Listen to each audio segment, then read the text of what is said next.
Sa latest interview ni Angelica Panganiban sa Dog Show Divas, inamin ng aktres na bet niya si Barbie Fortesa na gumanap bilang Ruby kung sakaling magkaroon ng panibagong Philippine remake ang iconic teleserye.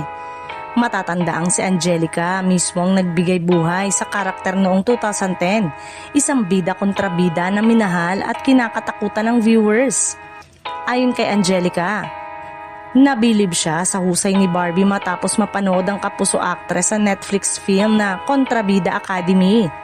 Aniya, ramdam niya ang lalim at tapang at ng atake ni Barbie sa mga karakter na may kakaibang layers, isang mahalagang sangkap para sa role ni Ruby. Dagdag pa ng aktres, hindi basta-basta ang karakter ni Ruby dahil nangangailangan ito ng balanseng emosyon, kaya magpakita ng kahinaan, pero may matinding bagsik at talas kapag kailangan. Para kay Angelica, pasok na pasok dito ang versatility ni Barbie bilang aktres.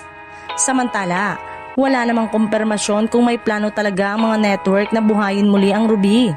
Gayunpaman, ang pahayag ni Angelica ay lalong nagpa-excite sa fans na matagal nang umaasang makita ang karakter sa bagong henerasyon. Kung sakali man na matuloy, siguradong magiging matunog ang posibleng pagganap ni Barbie Fortesa bilang bagong Ruby. Isang modernong bersyon ng karakter na minsang nagpayanig sa primetime TV.